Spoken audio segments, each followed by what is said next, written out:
Hi, welcome to my channel. It's a beautiful Saturday morning in Cape Town, South Africa. Today I'm going to be reacting to another NASCAR video as recommended by Thai Racer 24. Thank you for that. It's called 8 Things You Didn't Know About NASCAR from a channel called Slap Shoes. I will put a link in the description below. Please subscribe to his channel and give him a like. It seems pretty good content. All right, let's go. So with information at a premium, here are 8 things that you probably didn't know about NASCAR.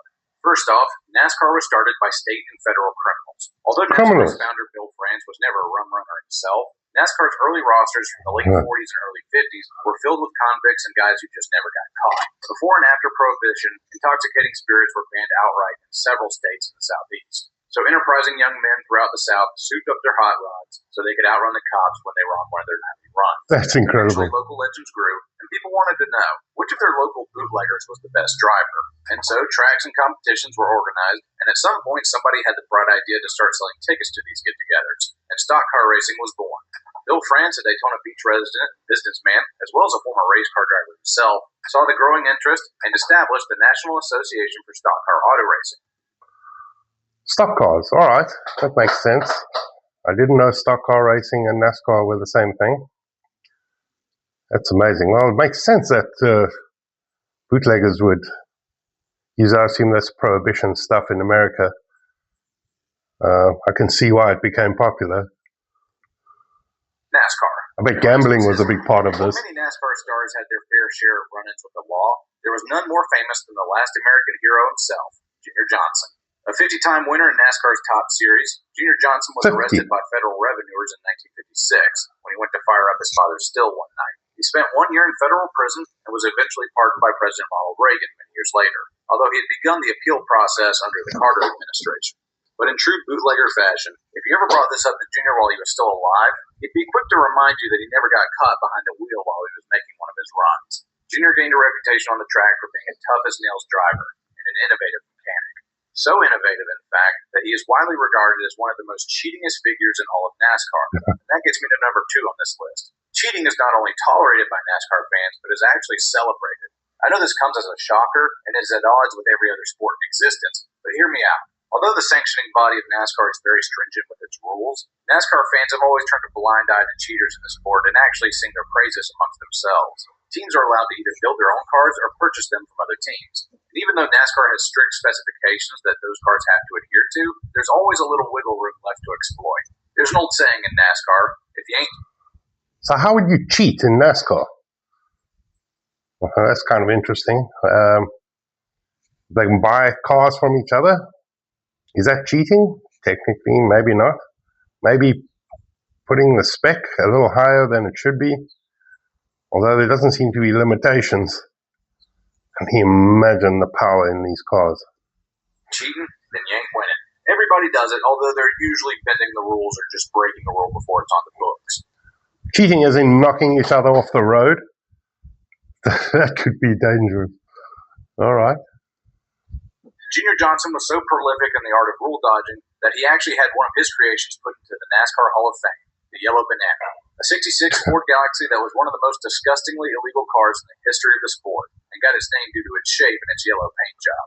But if there was ever a mechanic who could best Junior Johnson in the dark arts of stock car cheating, it was Smokey Yunick. With a silly name but a penchant for disregarding the rules at every turn, NASCAR fans became enamored with Smokey's antics. He did anything to get a leg up over the competition, making his engines too big, mounting the bodies too far forward on the frame, increasing the size of the fuel tank, and when officials Yellow Banana doesn't really sound like a manly name for a car, but that's kind of funny. I wonder if that car still exists. Let me know. I bet it's worth an absolute fortune if it does. Became wary of that, they mandated the size of the fuel tank to 20 gallons. But Smokey then just made the fuel line wrap around the car, which squeezed an extra gallon or two out of the limit set in place. And in one famous example, Smokey had his fuel tank seized by NASCAR tech inspectors, saying that it was too large and he had a total of 10 infractions that needed to be changed. They had pulled the fuel tank out of the car as extra punishment, thinking that Smokey would have to push the car back to the garage. But instead, Smokey just jumped in the car, cranked it up, still with no fuel tank in it, and drove it back to his crew while shouting at the officials, "Make that 11 things." True to his name, Smokey fogged up the lines between right and wrong. And even to this day, this proud tradition of rule bending is still alive in NASCAR. As recently as 2018, during the Flexgate scandal, Stewart-Haas racing cars have manipulated the bracing on the rear window to give way at high speeds to direct more airflow towards the spoiler, an exploit famously found out by NASCAR Reddit. Being as there were... Wait, so if cheating is actually allowed, why even bother with rules? I mean, who enforces the rules? That could be an interesting one. And if they do, is it purely selective? I mean, do the big names get away with more infractions than, let's say, the newcomers? There was no rule in place to break at the time. NASCAR let the wins by Stewart-Haas stand, but said that anything of the like found going forward would be dealt with harshly, as teams found out the hard way later. The Stewart-Haas team of cars beat the law at the time, but that actually leads to the question, wait, there are teams in NASCAR? Well, yeah, number 3. NASCAR is a team sport. One team owner might expect... That was a question in my previous video. ...include 2, 3, or even 4 cars, the maximum allowable as of right now. Piloted by different drivers with different crew chiefs who prepare the cars, these teams share information and discovery. If they've got 2, 3, or 4 cars, I suppose they have to have each car tested by NASCAR before the race. That seems like a lot of work. But still prepare their cars independently according to the plan. So if the driver crashes out and wrecks his car, well, obviously survives, can he then just get into another car and continue racing? Obviously with a time penalty, but so give him no chance in the race. But technically, I suppose it would be possible. Preferences of the drivers. Sometimes this leads to friendly and not so friendly competition in-house, which may or may not have beneficial effects on the teams. It's all dependent on the chemistry of the people involved. So the owner of the entire operation has to manage his personnel accordingly. Just as important as the team of mechanics are the pit crew members who service the car during the actual race. These fearless men plucked from the rosters of professional and collegiate athletic programs, braved the chaos of pit road and changed tires and put new fuel in the car, all while making adjustments and repairs as dozens of other cars and teams are all doing the same thing on pit lane. Under ideal conditions, a NASCAR pit crew can change 4 tires, top off fuel, and make adjustments to the car in less than 14 seconds. And yes, sometimes accidents do occur and they get hurt. But thanks to safety regulations and the skill of other drivers out there on pit lane, those incidents are few and far between. Oh, that looked painful. In 14 seconds, that's a lot of work. I mean, if the guy doing the tire rivets makes one screw up, I suppose that's what happens. But surely they give the driver the go before that can happen. Wow, who knew it was dangerous being on a pit crew? Fair enough. The pit crew members are the athletes that make the team the best they can be on race day. But what about the guys behind the wheel piloting the race car itself? That gets us to number 4.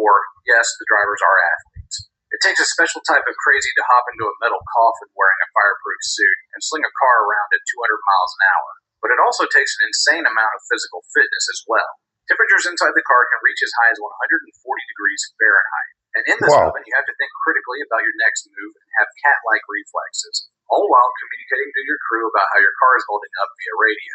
NASCAR legend Bobby Allison used to prepare for these insane conditions by driving around his home in Hueytown, Alabama, in his personal car in the middle of the summer with the windows rolled up, with the heat blasting, and while wearing several jackets. Drivers nowadays take trips to the sauna, have a strict fitness regimen, and diet they have to adhere to. Has it always been that way? Where drivers kept fit? I remember in some sports, fitness wasn't really the primary goal for a sport like, let's say, cricket, where guys would be drinking beers between innings and during lunch breaks, etc. Even rugby players who would play for 80 minutes straight didn't really have a fitness regimen to speak of other than having been able to have the stamina to survive. But at 140 Fahrenheit, that must be insane driving in a car like that. I don't know how. I struggle with heat at the best of times. Okay, I live in a hot country, but still, I mean, I would probably lose 10 kilos just in sweat alone during a race. In order to stay at peak performance. The man we can thank for this breakthrough is Mark Martin, a man often derided as undersized during his early career. The 5'6" Arkansas native took up weightlifting and high-level fitness programs to make up for it, and found out that the workouts actually made him better equipped to handle the demands of NASCAR racing. And soon after that, nearly everyone followed suit. Even in his 50s and still winning races, Mark was still rocking an 8-pack. Wow. Mark Martin was still winning races in his 50s? Yep, that gives us number 5. Well, sure, why not? NASCAR drivers can have incredibly long careers. The average successful NASCAR driver will make his first starts in his early 20s. And I mean, all you need is a fair amount of mental acumen, as long as your brain still works. Physically, you could stay fit nowadays. You can stay fit well into your 60s. I don't see why people can't race well into their 50s. Not that I would do that, and I'm, let's say, well into my 50s. Will retire in his mid to late 40s. Some drivers even go beyond this. In 1992, Harry Gant set the record that still stands today as the oldest driver to ever win a NASCAR race at 52 years old. Good for you. Close in 2009 at age 50, but no driver has challenged the throne since. Hey, I can still drive. If the youngest driver Fast. in a race, Joey Logano, who got his first win at the age of 19 in 2009, beat Harry Gant's record, we would have to wait until 2043. Current drivers span all age groups and backgrounds. Joey Logano from Connecticut will turn 30 this year. His teammate Ryan Blaney is 26 and hails from Ohio. And one of the best in the business right now, Kevin Harvick from Bakersfield, California, is 44 and has just signed a multi-year. So how young can you start? I mean, you shouldn't even be a limit. I suppose, just old enough. Or do you even need a driver's license to race in NASCAR? That'd be an interesting thing. I mean, technically, they're not driving on public roads. So, I mean, I think the legal driving age in America is 16, if I'm not mistaken. Yeah, in South Africa, it's 18. So I would think, I mean, even if someone was maybe 14, would they be able to drive? I mean, I've seen soccer players as young as 15 years old even play now for their national teams.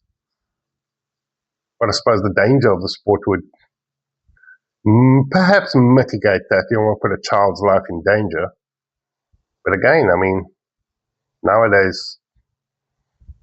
if you're good enough, you're old enough, is the saying, I suppose. Contract extension. Hey, maybe he'll be the one to take handsome Harry Gant's crown. Okay, so we've covered the who, the what, and the why of NASCAR. But as you sit down to watch the race, what should you be keeping your eye on? Yes, there's daring, death-defying moves and beating and banging action happening every so often. But what keeps NASCAR crazies such as myself glued to the TV for the entire duration of the race? Shit. Number 6, it's all about strategy. Most NASCAR races are between 400 and 500 miles long. And as you probably guessed, you have to stop for tires and fuel along the way. But when do you do it? Your tires will wear out faster the harder you push them. So do you just take it easy and make up time in the long run? Or do you push it now and end up losing time as the race goes on? You need to make it to the front in order to win, but when and how you do this matters in the grand scheme of things. Helping the driver and the crew work this out and masterminding the whole plan is the crew chief. He oversees the whole operation and decides what adjustments to make to the car according to the driver's inputs over the radio. He also makes suggestions to the driver on how hard to push the envelope. So surely the tires, the technology of the tires must have changed. I mean, I'm sure they could go longer on current tires, perhaps. I suppose there's a spec involved. But I mean, you would have to push your car really hard for a long time to wear out those tires nowadays. But if the race is 500 miles, that's a long way. How long does the race take? 3 hours? 4 hours? I realize that most American sports take about 3 hours. I find that kind of interesting. Also, do you know who the biggest tire manufacturer was last year? I'll give the answer later. It's quite a surprise, really. Some drivers like their crew chief to handle the mental heavy lifting. Others prefer to run at their own pace and just let the crew chief worry about adjustments. Either way, pairing the right drivers with the right crew chief is crucial to ending up in victory lane at the end of the day. That makes but sense. There's one other guy in this conversation that we haven't talked about yet, the spotter. That gets us to number 7. Okay. Drivers can't actually see that much inside of their cars. Due to safety regulations, drivers are pretty much bolted into their seats and their head movement is very limited. So to help with this, drivers have spotters that can... So your rear view mirror seems kind of obsolete with that webbing he has next to him. He can't see really much what's going on. But I assume nowadays they would have cameras all the way around the car, right? I mean, you should be able to have a screen in front of him to see who's around him. But I suppose the spotter will help.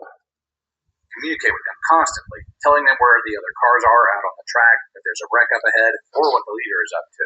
These crew members, perched high atop the press box, are usually family members of the driver or former drivers themselves, who are handpicked based on their ability to communicate effectively with the driver. On those crazy double file restarts, the information spotters provide is understandably extremely important. In the early days before radio communication... Wait, what's a double file restart? I assume if there's an accident, they bring out flags to stop the race, but do they keep driving, or do the cars actually... I would assume the cars don't stop. Oh, and by the way, if you're still here, please like and subscribe to my channel, like the video, and share it with anyone, perhaps we can start up a conversation, get a old South African like me following some more NASCAR. We do get 2 ESPN channels here in South Africa on satellite television. I haven't really noticed if they show any NASCAR or not. Wonder how I could get a live feed. That would be interesting. I'd love to watch a live race at some point. Applications were widely available. Lots of fatalities and injuries were caused simply because drivers didn't know what was happening up ahead. And as you probably expected, anytime a car is on the track, it is required by rule that the driver has a spotter up on the spotter stand to give them an extra set of eyes in the sky. Veteran drivers usually only have essential communications with their spotter and crew chief, as they can almost read each other's minds. However, newer drivers typically have a lot more radio traffic, as the spotter kind of doubles as a cheerleader and guide. And here's the coolest part about all this radio chatter. You can actually listen in, using various apps on NASCAR. Okay, I get it. So if an accident happens on the other side of the track, the driver needs to be aware of it. Otherwise, he comes round at 200 miles an hour into a pileup. That would get ugly.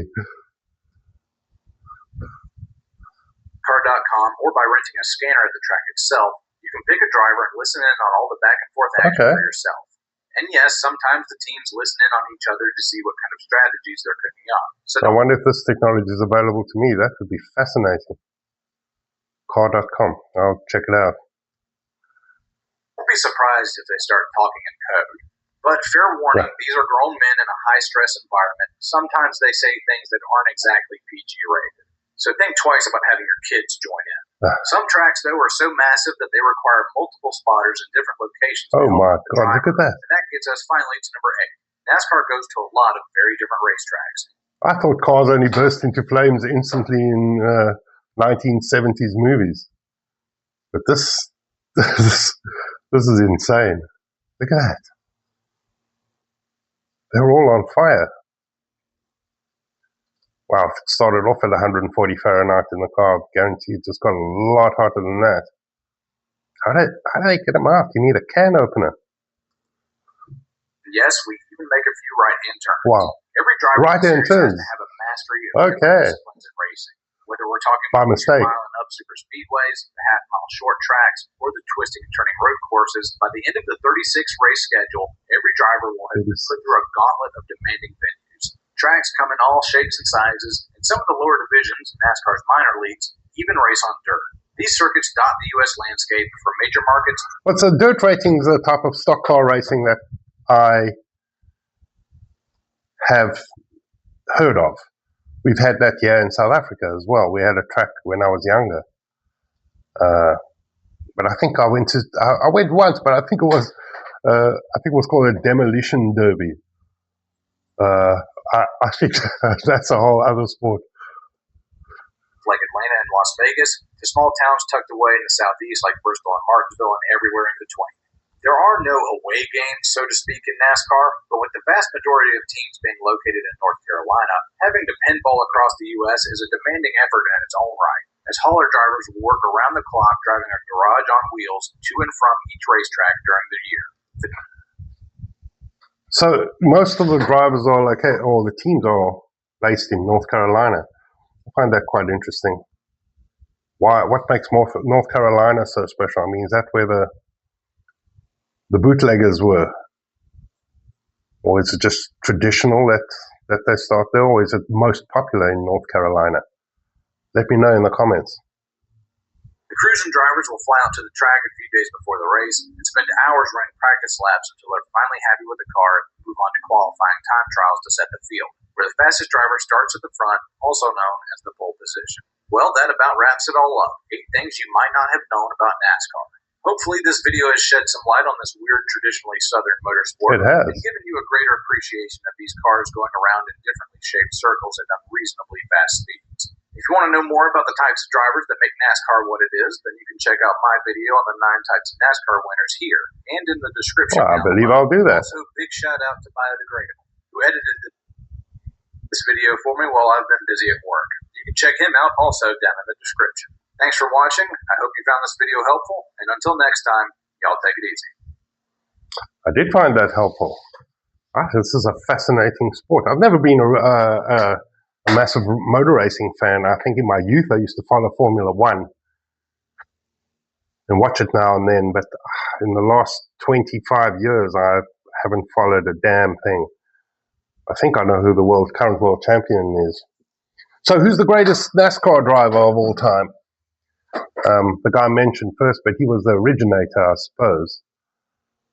So who's the GOAT of NASCAR racing? That'd be interesting. I've heard of one name mentioned once or twice, a guy, Dale Earnhardt. Is he in that category of the greatest? Anyway, thank you for watching and joining me on this journey. I'll be looking a lot more into NASCAR. I'm really enjoying this sport. So thanks again for watching. Please like and subscribe, and I'll see you next time.